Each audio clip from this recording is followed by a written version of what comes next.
The US-based aerospace, arms, defense, information security, and technology corporation Lockheed Martin's company, Sikorsky, has just revealed new photos of its Raider X prototype helicopter, equipped with Hellfire missiles and a 20mm main gun. Sikorsky's Gambit for the U.S. Army's Future Attack-Reconnaissance Aircraft (FARA) program has been sent to West Palm Beach, Florida, for testing. Sikorsky has 98% of the parts needed to finish the Raider, according to Jay Macklin, Business Development Director for Sikorsky Army Programs and Innovations, and the entire aircraft is roughly 90% near completion. Our acceptance test procedures are more than 50% complete, Macklin said. We're working really closely with the U.S. Army on the whole build, and they are extremely involved in every aspect of this and have been great, teammates, Macklin said in a press conference on the 28th of June 2022.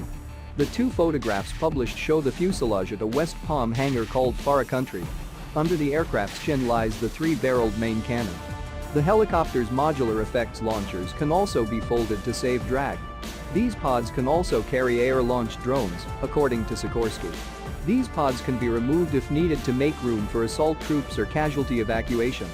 The aircraft has two primary rotor masts, one inside the other, but no blades are visible from the images. The 8-bladed pusher prop is also missing from the tail boom. The Raider X uses Sikorsky's X2 technology too. Sikorsky's initial S-97 Raider prototype acted as an 80% surrogate for the current 14,000-pound, 6,350 kilograms, X version. However, the Raider X has a pointier nose and inverted landing gear compared to the S-97. Other than that, both are essentially the same aircraft. The majority of the subsystems are installed on the aircraft and undergoing functionality testing, said Pete Germanowski, Sikorsky's chief FARA engineer. A second fuselage is being built at a separate Sikorsky facility on Long Island, New York. That airframe should be loaded into a test frame in July and will undergo structural load testing, he added. Data collected from that testing will be used to clear the operational Raider X prototype for flight, Germanowski explained. Bell's 360 Invictus, a single main rotor helicopter with a canted tail rotor, competes against Raider X at FARA. Built in Amarillo, Texas, the Invictus has, thus far, pretty much matched the Raider X throughout its development. In fall 2023, the prototypes will compete in Army-hosted trials to see which will eventually win out. Whichever chopper wins, either aircraft will be powered by a General Electric T901 improved turbine engine. The teams won't receive these engines for another year to give Sikorsky time to refine the Raider X design accordingly.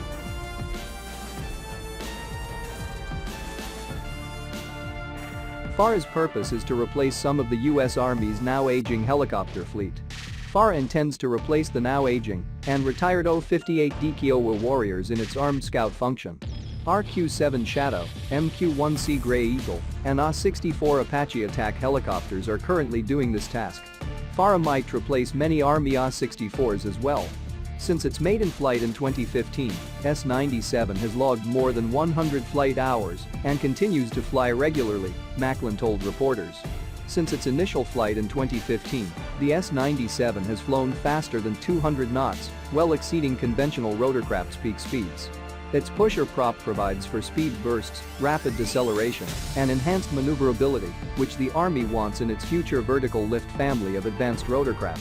The Raider's ability to pirouette around a single point is something that has impressed many test pilots. The helicopter can also fly forward with its snout up or backward with its nose directed at the ground, quite a feat. Another interesting feature of the Raider X is the fact that it can fly at peak speed while at a level position. A conventional helicopter must tilt its nose down to accelerate. This feat can be achieved thanks to the helicopter's pusher propeller and inflexible, counter-spinning rotors that remove the need for a tail rotor. In forward flight, the pusher prop can be actuated to reduce drag and improve speed and efficiency. Raider's blades generate lift on both sides of the aircraft as they rotate, unlike many other existing helicopters.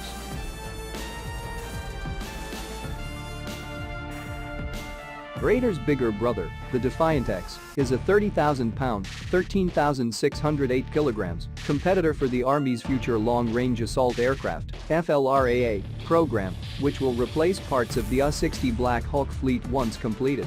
At present, the U.S. Army will pick between Defiant and Bell's V-280 Valor in September. FARA and FLRAA are part of Future Vertical Lift (FVL), one of the Army's 6 modernization goals.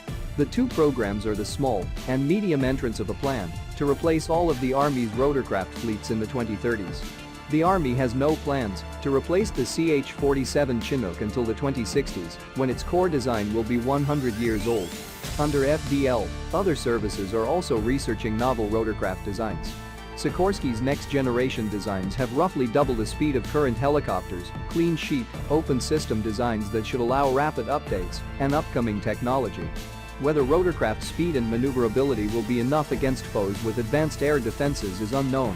For example, conventional rotorcraft have suffered on both sides of the Ukraine war, especially from man-portable air defense weaponry, MANTADs. Not only that, but by the time one of the proposed FARA designs hits production in the 2030s, another 10 years will have passed with air defense developments. The Army acknowledged future air defense threats when it first announced this program in 2019 and claimed this aircraft would be vital to breaking them. Whether or not the Raider X will come out on top is yet to be seen, but if all goes as planned, its flight capabilities should be on display a little over a year from now.